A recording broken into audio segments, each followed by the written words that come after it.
Ngantuk nih. Iya nih, lapar juga.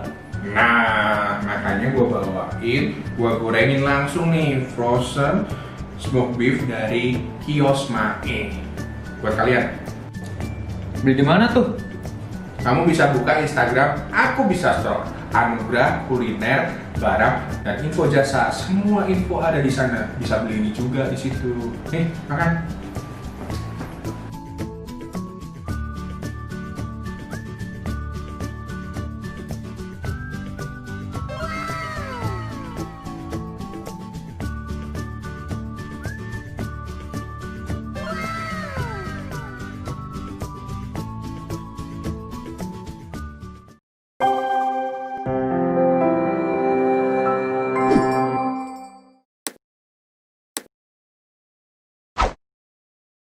Ya, kembali lagi di Dengar Anugerahnya, podcast by DKM Anugerah. Kali ini kita akan bahas sesuatu yang dekat kaitannya sama kehidupan Kristiani. Bisa dibilang, ada yang bilang memang disiplin rohani, ada yang bilang memang kita itu harus ngambil waktu ini untuk kita menyatakan ucapan syukur kita sama Tuhan. Nah, sama siapa itu? Kita bakal ngomongin penyembahan ini langsung aja sama seseorang yang terlibat pelayanan banyak di GKM Anugerah, bantuin AWM, Anugerah Worship Ministry, bersama dengan Kak Riko. Halo Kak Riko. Halo Dante, halo saudara-saudara semua. Ini kalau yang ikut rutin ibadahnya GKM Anugerah, Kak Riko sempat bahas soal penyembahannya kayak betul ya? Iya. Dan di situ gue cukup sangat nangkep itu pesannya di khotbah itu. Salah satunya adalah kita ambil waktu. Lu bisa tenangin diri lu aja gitu untuk menyembah Tuhan seperti itu ya kayak. Itu kalau pribadi nih. Tapi pertanyaan saya, menyembah bareng-bareng keluarga gitu memungkinkan nggak sih? Kayaknya lebih gampang menyembah sendiri deh daripada ngajakin anggota keluarga. Iya. Bener nggak sih? Itu menurut saya sih. Oke. Sebelumnya mungkin saya mesti katakan bahwa topik atau pembicaraan kita dengan tema penyembahan di dalam keluarga itu sebetulnya tema yang susah untuk diterapkan, tapi mudah untuk dibicarakan seperti itu. Mudah dibicarakan tapi sulit diterapkan. Betul sekali. Wah, menarik. Tapi itu topik yang penting. Kenapa? Karena saya semakin menyadari bahwa kehidupan kita sebagai orang Kristen tuh nggak ideal. Kita tahu bahwa kita identik dengan penyembahan kepada Allah, tetapi ada masa-masa dalam hidup kita tuh kita nggak punya spontanitas atau keinginan hasrat untuk mau menyembah Tuhan. Jadi saya takut kalau topik ini justru menjadi bumerang yang menyerang saya ataupun juga kita yang membicarakan ini begitu. Tapi sekali lagi ini topik yang penting untuk kita sama-sama cermati, kita bicarakan. Jadi kalau pertanyaannya apakah kehidupan yang menyembah Allah itu bisa dihadirkan di tengah-tengah keluarga kita? Ya tentu saja jawabannya bisa. Jawabannya Mungkin bisa. Sekali. Dan yang menarik tuh tadi adalah kita akui dulu pertama-tama ini tuh nggak ideal, benar ya? Pertama aku nyadarnya konteks Jakarta, gimana masing-masing dari pagi sampai malam itu dengan ketemu waktu ideal aja sulit, betul ya? Betul. Itu satu. Yang kedua juga bisa dibilang tadi itu kalau aku sih nggak ngerti bahasanya mungkin kayak selera. Saat kita bareng sama keluarga mungkin nggak kayak jadi bingung nih gimana nih kayak gak seneng gitu karena beberapa teman-teman youth atau teens aku tanyain gitu mereka lebih enjoy sendiri nih tapi saat kita bersama keluarga kan ada dimensi yang beda kita membawa itu kepada Allah gitu dan gak ideal ini harus kita sadarin ya. Betul. Sangat kita gak sadarin gak apa-apa sih Kak menurutku kita obrolin supaya paling gak kita pikirin nih. Saya pribadi juga merasa itu gak ideal kalau saya balik ke keluarga saya di Solo gitu. Kalau mama ayah saya gak ada nih, siapa nih yang mimpin istilahnya? Siapa yang bakal itu kayak tunggu-tungguan atau merasa gak apa? Memang gak ideal, tapi gak apa, kita obrolin aja. Silahkan, gimana nih? Oke, jadi mungkin pertanyaan selanjutnya adalah gimana? Hakut, ya bagaimana kita menerapkan ibadah atau menghadirkan hadirat Allah di tengah-tengah keluarga kita. Nah, saya pikir ada 3 hal yang perlu kita review. Ya, apa tuh? 3 hal yang perlu kita cermati ulang. Yang pertama adalah status sebagai manusia baru. Okay. Nah ini penting. Nanti saya akan jelaskan. Yang kedua adalah actus ya, kalau dalam bahasa Latin actus adalah action, kalau status adalah being kita, actus adalah doing ya. Artinya bagaimana kita mulai sadar akan dosa-dosa atau karakter lama yang menyulitkan kita atau melumpuhkan kita untuk ibadah bareng sama keluarga.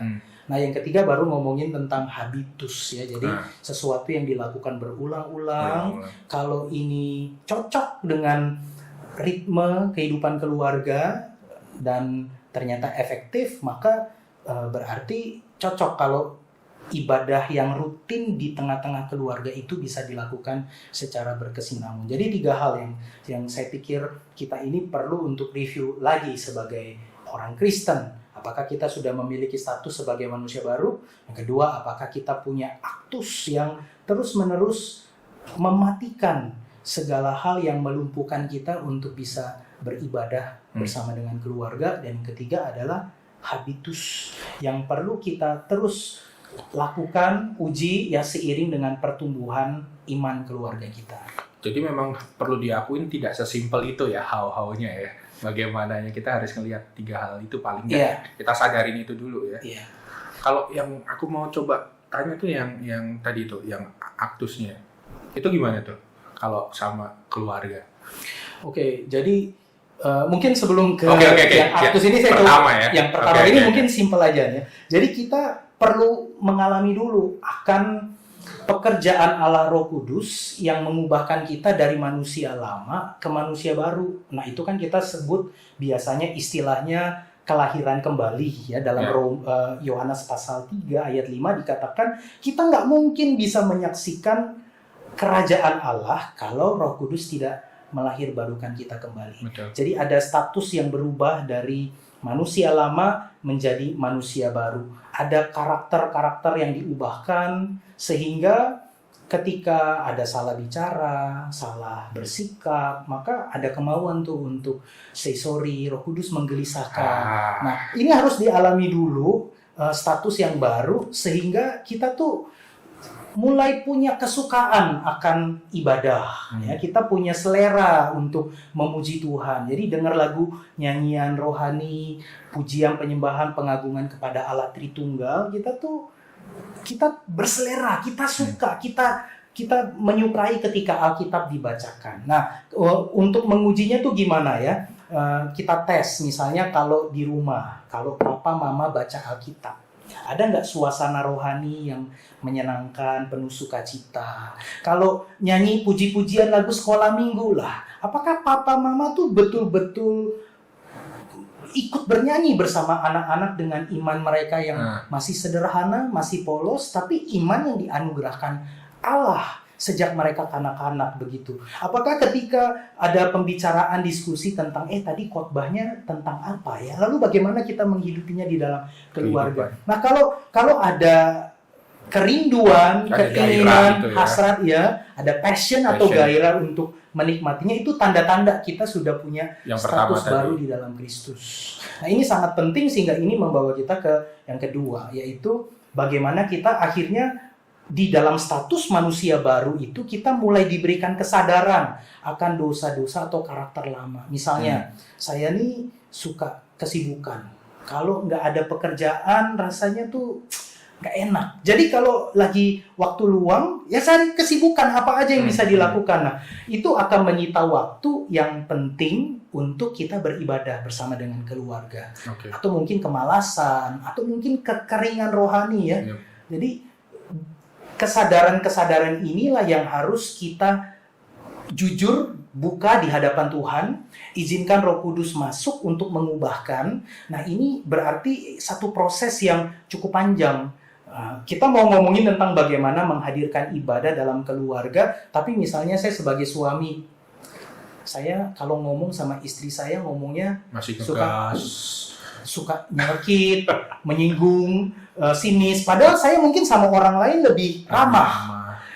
Gimana mungkin saya bisa membawa istri saya untuk beribadah menyembah Tuhan? Nah, kesadaran seperti itu perlu untuk kita sadari supaya itu tidak melumpuhkan akan kehidupan ibadah kita bersama dengan keluarga. Jadi barrier-barriernya udah selesai dulu nih sebelum kita mulai ya. Iya, kita mesti mulai dari situ. Nggak boleh ada bahasa Jawanya ganjelan hati Betul. nih saat satu anggota keluarga itu. Wah, nggak mudah juga ya. Karena di keluarga sendiri kayak gitu tuh sering banget datang dan pergi. Iya. Makanya pengampunannya perlu terus melimpah Betul. nih.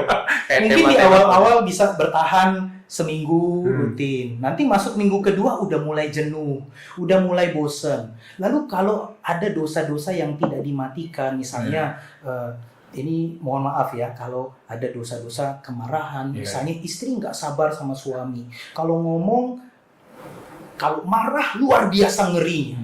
Atau suami aktif di gereja di satu sisi, tapi mengabaikan keluarganya. Bisa Nah, jadi. Anak juga sebaliknya Betul. juga, bisa juga. Betul. Kita terlalu rohana di gereja, di rumah, aduh. Kita nggak tahu Tidak anak-anak tahu. apa yang mereka tonton, apa yang mereka lihat. Mungkin mereka bergumul dengan pornografi, mereka bergumul dengan Oh, ya. dosa-dosa lain yang orang tua nggak tahu. Nah, ketika kita ajak mereka untuk yuk kita duduk diam sama-sama di hadapan Tuhan, kita beribadah, kita mau mulai mengarahkan hati kepada Tuhan, itu bisa tuh langsung tiba-tiba drop Karena masalah suasananya. itu.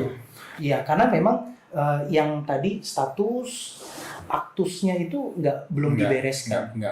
Nggak beres gitu, nggak beres, dan itu mengakibatkan jadi kayak mungkin simpelnya kayak, aduh ngapain sih Mbak, kita harus doa banget, ngapain sih kita harus ibadah gitu ya. Iya. Jadi hambatannya ada di situ tuh. Betul, Wah. betul. Apalagi Bro Dante, mungkin kalau saya bisa sharing pengalaman saya. Boleh, gitu boleh, ya. boleh.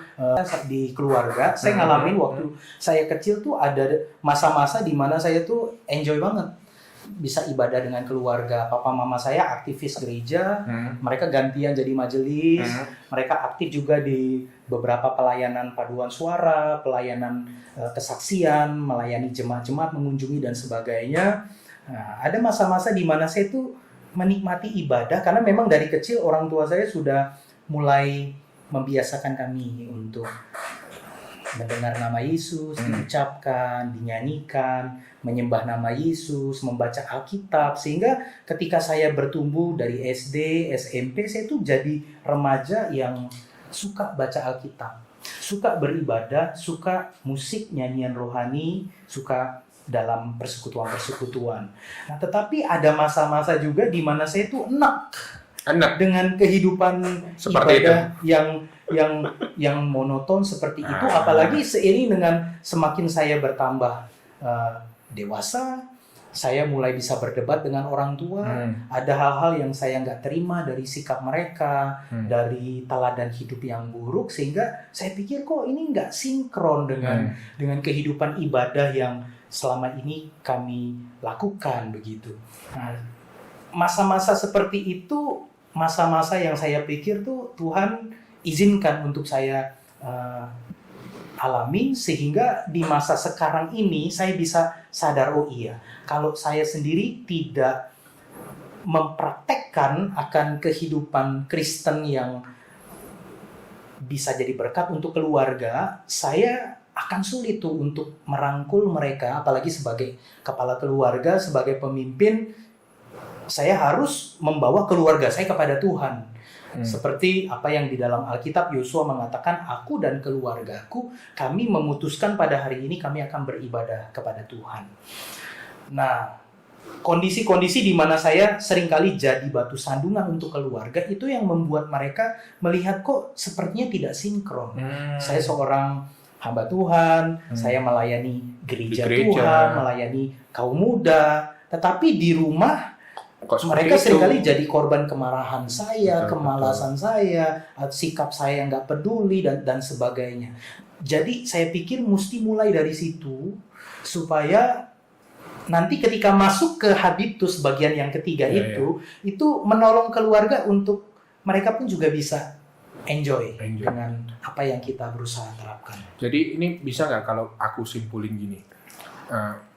Sebelum kita datang menyembah Tuhan, ini harus beres dulu nih. Kita, anggota keluarga kita, jangan hanya sekedar, mohon maaf, ritual berakal. Betul nggak? Betul kan? Nggak boleh sekedar permukaannya aja nih, kita kelihatannya rohani, ibadah, bisa kumpul, tapi sebenarnya dalam hatinya masih ada yang belum memaafkan, masih ada benci sama orang tuanya, benci sama anaknya mungkin, itu sama aja tidak membawa pada penyembahan yang benar. Iya. Benar nggak? Betul.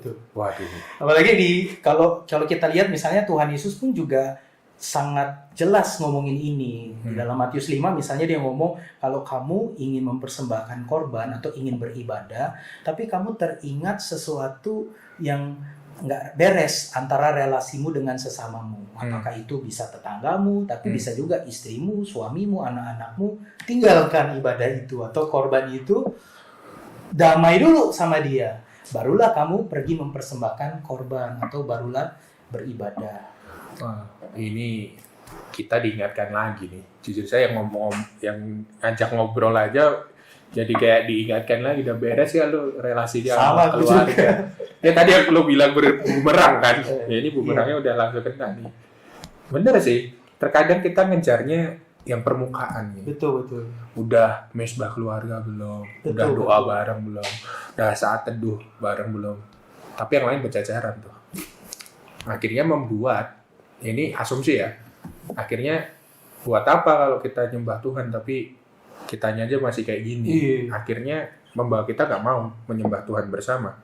Mungkin bisa jadi itu masalahnya, jadi kita nggak mau menyembah bersama-sama. Iya. Wah, pelik ya. Iya. Pelik. Kalau habitus sendiri gimana? Oke. Nah, kalau kita memang sudah mulai dari awal dan pelan-pelan kita pun juga punya awareness akan hal-hal yang seringkali merintangi atau menghambat atau melumpuhkan kita dalam berelasi dengan keluarga dan juga menghadirkan hadirat Allah di dalam keluarga itu, maka kita bisa mulai abide in Him. Kalau di dalam Yohanes 15 kan Tuhan Yesus bilang, tinggallah di dalam aku di dalam firman-Mu, maka mintalah apa saja, kamu akan bisa mendapatkan apa yang kamu minta. Sebab di luar aku atau kalau kita tidak tinggal di dalam Dia, kita tidak mungkin bisa berbuat apa-apa dan udah pasti kita nggak akan mungkin berbuah ya sebagai orang Kristen. Nah, intinya saya mau mengatakan untuk kita bisa memiliki, kita sebutlah mesbah keluarga, kita sebutnya sih gitu family aja altar, ya ibadah keluarga yang cuma kita dengan keluarga kita eksklusif, ya Tuhan hadir di rumah tangga kita. Nah, kita mesti mulai menjadi pribadi yang abide in Him, yang tinggal di dalam Dia. Nah, sehingga dari situ kita bisa mulai membuat satu sistem, ya kebiasaan atau satu pola ya ibadah yang tentu saja saya pikir ini harus sesuai dengan keunikan keluarga kita. Ya, karena beda-beda masing-masing ya. Betul. Mesti dicari tuh. Jadi setiap bapak, ibu, anak harus menyepakati pola yang cocok ya untuk keluarga kita. Frekuensinya misalnya, apakah harus tiap hari atau seminggu 3 kali? Seminggu 3 kali saya pikir ideal ya. Karena ada juga di minggu itu yang kita beribadah bersama dengan keluarga tapi di gereja misalnya. Kalau kita udah kembali normal ya. Atau seminggu sekali itu pun juga satu yang baik. Okay. Nah, itu harus disesuaikan. Nah, saya pikir pola yang mau kita susun ini terus kita lakukan pengujian, evaluasi apakah pembacaan Alkitabnya sesuai dengan anak-anak. Apakah diskusi atau ada KPA sederhana? Apakah ada pujian penyembahan yang anak-anak nggak tahu, cuma orang tua yang tahu. Mungkin karena bahasa atau terjemahannya.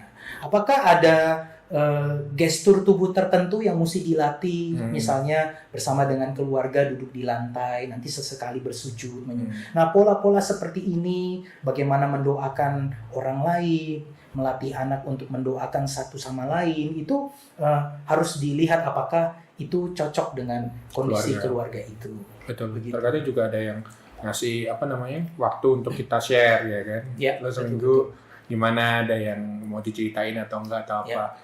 Terkadang aku pikir itu juga satu baik juga sebagai kayak kontrol gitu dalam suatu keluarga untuk ngelihat bahwa kita satu sama lain ini saling memperhatikan, saling mensupport. Betul. Tapi ya betul, harus unik, jangan dipaksakan. Harus sama kayak apa yang dikatakan. Dan ini nih menurut saya nih satu yang baik nih. Bukan berarti kalau nggak tiap hari doa bareng keluarga itu satu yang berdosa. Iya. Kan kadang ada yang sampai apa ya bahasaku kayak nyalah-nyalahin gitu loh. Oh, kalau nggak doa bersama keluarga tiap hari itu kita tidak datang gitu. Kan kayak gitu juga. Kan, tadi seperti itu kita akan melatih diri, itu bagian dari habit yang kita akan latih, sesuaikan dengan apa keluarga kita. Tapi yang utama jangan lupa, ya sekarang lagi pandemik jadi nggak bisa gereja bareng. Tapi kalau udah balik kembali, kita ketemu vaksin dan bisa ibadah bareng, ibadah bersama keluarga itu satu yang romantis, tapi juga sesuatu yang kalau gue sih seneng sih, karena kita sama-sama keluarga gitu. Betul. Sama satu lagi mungkin bro,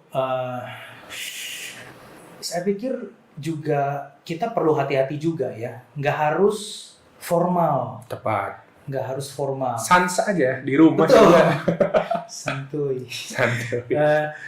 Iya, nggak harus formal. Artinya begini, jangan sampai pola ibadah yang kita lakukan selama ini itu justru menghadirkan suasana atau spirit yang membelenggu gitu, yang memaksakan, Maksain. seperti kayak penjara. Sehingga kalau apalagi sebagai orang tua ya, kalau kita nggak peka dengan apakah anak-anak kita menikmati, apakah istriku suka ketika aku membacakan renungan, apakah istriku merespons ketika ada diskusi pembacaan Alkitab, itu perlu kita peka sekali, termasuk misalnya apakah pada waktu ibadah itu kita betul-betul strict kasih aturan, misalnya no gadget, Bisa. nggak ada HP, TV matiin, kecuali kalau memang ada beberapa keluarga yang tidak bisa main musik, mungkin terpaksa pakai karaoke YouTube atau pakai audio rekaman, itu boleh. Tetapi stop habis itu, matiin, karena kita fokus kepada hadirat Tuhan yang kita nikmati di dalam keluarga. Jadi tidak usah formal banget, tetapi tetap ada suasana serius, ada sikap hormat yang dibangun kepada Tuhan, dan ada sikap yang tunduk terhadap kebenaran firman Tuhan. Sekalipun sulit untuk dilakukan, tapi kalau itu jadi kesepakatan keluarga, banyak gereja sekarang menerapkan komsel family ya, family komsel. Jadi ada PA dalam keluarga, giliran ganti bapaknya atau ibunya yang memimpin. Di situ ada pujian, ada penyembahan, ada sharing, persekutuan, ada juga pengutusan untuk keluarga. Ketika firman Tuhan bilang A, ya harus lakukan A. Nah, tetapi saya suka dengan apa yang dilakukan papa saya. Jadi kadang-kadang dalam 1 minggu itu mungkin kami hanya melakukan tanda kutip family altar itu mungkin cuma 3 kali. Ada yang formal, ada juga yang cuma di meja makan. Ngapain? Ya kami membicarakan firman Tuhan. Bagaimana mengaitkannya dengan kehidupan anak-anak, apakah itu masih SD, SMP, SMA, sudah kuliah. Kalau masih ada kesempatan makan bersama, saya pikir itu satu momentum untuk kita bisa membangun tanda kutip family altar yang saya pikir tidak harus formal. Kenapa? Karena misalnya di dalam Ulangan 6 ketika Musa mengatakan, dengarlah hai orang Israel, Tuhan itu Esa. Kasihilah Tuhan Allahmu dengan segenap hatimu, dengan segenap jiwamu, dengan segenap kekuatanmu. Ada satu perintah lagi yang dikatakan, ajarkanlah ini berulang-ulang. Betul. Ketika apa? Makan. Ketika makan, ketika tidur, ketika bangun, ketika berdiri, ketika berjalan, ketika duduk. Pokoknya dalam segala kesempatan. Keseharian. Dalam segala kesempatan. Jadi saya pikir bukan family altarnya yang secara formal yang kita pengen usahakan. Tetapi bagaimana sebagai orang tua dan sebagai anak kita betul-betul tangkap momentum ketika lagi kumpul bersama. Ya betul, quality time. Ketika mungkin lagi sarapan bersama di situ, coba bicarakan firman Allah yang kita baca, yang kita renungkan, baik sebagai suami, istri, karena kita juga kan mengembangkan saat teduh pribadi, Bible reading pribadi, doa-doa pribadi. Nah, apa yang kita gumulkan itu, kita pikirkan dan renungkan, itu harusnya juga menjadi bagian yang dibicarakan bersama-sama dengan keluarga. Saya pikir, ya itu tadi, tidak perlu formal, seminggu sekali harus ada Alkitab di sini, lalu ada gitar, lalu Ada suasana yang dibangun, lampunya remang-remang, kita duduk diam 2 jam. Waduh, seperti ibadah minggu di gereja. Saya pikir tidak perlu seperti itu. Walaupun seperti itu juga bagus ya. Kalau disiplin yang konsisten itu dilakukan, saya pikir akan efektif. Ya betul, suasana yang santai, tapi bukan santai bercandaan, tapi Iya. kita menikmatinya. Aku jadi ingat waktu dulu di Korea Selatan kan sempat di sana itu, di sekolah tempat saya ngajar itu, kita naik gunung. Tiba-tiba udah malam, kita masuk ke shelter untuk istirahat, tapi guru-gurunya diajakin keluar cuma buat doa malam gitu sambil baca Alkitab terus nyanyi. Aku gak ngerti bahasanya dong, tapi kan tahu liriknya. Bila aku lihat bintang gemerlapan, kayak itu, wah itu sangat membawa penyembahan banget. Ngeliat, wah Tuhan besar banget, Tuhan luar biasa banget di gunung nyiptain kayak hal kayak gini, membawa suatu yang apa ya, numinus kalau bahasanya. Iya. Visualisasi ada, tapi suasana Tuhannya itulah kayak wah dapat. Jadi memang tergantung, kita bisa manfaatin momen-momen juga ya, menurutku untuk kita bawa ke beribadah. Nggak harus seperti itulah gitu ya. Tapi silahkan dicari keunikan keluarga masing-masing. Coba cari apa yang cocok dengan keluarga kita. Itu tadi juga keren loh Kak, yang makan bareng itu. Iya, sambil rebutan ayam, tapi kita sambil gimana menerapkan kasih, gitu kan, mengalah. Betul. Rebutannya langsung bacain Kain dan Habel. Masuk Kain membunuh Habel. Gara-gara daging. Aduh, domba betul, ya, betul. daging domba. Daging domba, begitu. Oke, ini thank you banget loh. Ini kita dibawa ke, bahasaku sih lebih ke, kita renungkan sebelum kita bikin itu ibadah keluarga itu, gimana keadaan kita. Ini percakapan kita sampai ke sana loh. Ini apa kalau Kak Riko bisa dikasih kesempatan buat ngomong sama teman-teman di rumah, cara mulainya gimana sih gitu? Karena kan terkadang kita mau, tapi keluarga kita mungkin ada tadi yang masalah, ada masalah satu sama lain, ngajaknya jadi bingung. Apa yang harus dimulai pertama kali kita lakukan? Apa sih itu mungkin buat penutup kita hari ini? Oke.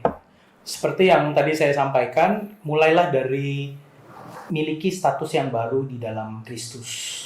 Sebab tanpa status sebagai manusia baru, kita tuh susah untuk sadar bahwa saya manusia berdosa, saya nggak punya pengharapan lain selain Kristus.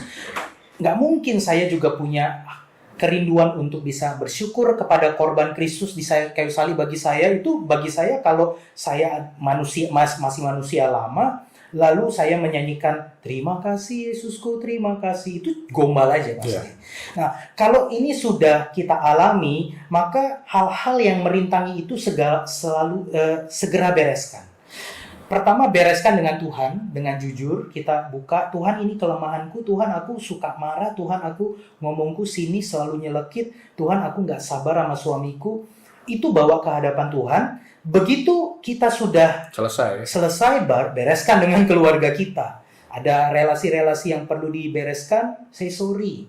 Kalau ada hal-hal yang perlu untuk dibangun lagi, mulai bangun. Nah, setelah kesatuan dan relasi itu sudah didapat, barulah kita mulai bisa memikirkan bersama.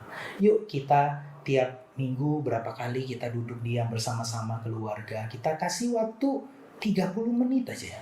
30 menit untuk kita bisa menyembah Tuhan bersama, untuk kita merenungkan firman Tuhan secara singkat bersama. Kalau Bapak dan Ibu susah untuk bisa menjelaskan firman Tuhan, bisa pakai bahan renungan Gema. Bisa tiap hari, pagi dikirim. Diskusikan, apa sih yang sebetulnya dibicarakan di Gema itu, perikop apa yang bisa dipelajari dan apa yang bisa diterapkan bersama. Lalu evaluasi di pertemuan berikutnya, apakah ini sudah diterapkan. Nah, kalau kebiasaan ini sudah dimulai, saya yakin, khususnya bagi para orang tua ya, anak-anak kita mau dikasih gadget, kasih HP, mereka mau berteman dengan siapa saja, zaman semakin berubah, makin kacau begitu rupa, anak-anak kita sudah kita bangun dari hal yang mendasar.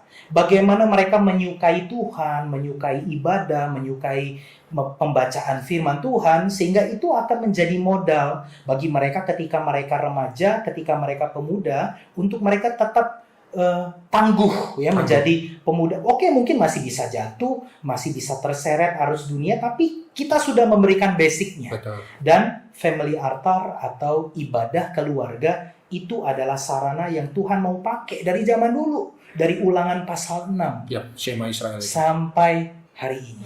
Masa kita tidak mau Ya. untuk menerapkannya, menghidupinya? Betul. Barang siapa yang kesukaannya firman Tuhan, merenungkannya siang dan malam, ia akan menghasilkan buahnya pada pada musimnya. Itu betul apa yang dikatakan Kak Riko. Thank you Kak untuk waktunya, Thank you. untuk Saya boleh juga sharing thank you ini. banget. Senang banget, gue juga belajar. Bumerangnya nyampe. Sama ke gue juga. Semoga teman-teman yang di rumah dengar anugerahnya ini senang, dan juga kalau teman-teman mau ada komentar untuk tema apa yang mau kita bawain selanjutnya, tulis saja di kolom komentar. Dan kalau kalian mau gabung di kelompok kecil Connect, tempat kita di gereja kita untuk bisa diskusi sehati ke hati, contohnya mungkin kayak gini, bisa hubungi di nomor berikut ini. Dan jumpa lagi di Dengar Anugerahnya episode berikutnya. Terima kasih, Tuhan berkati. Bye.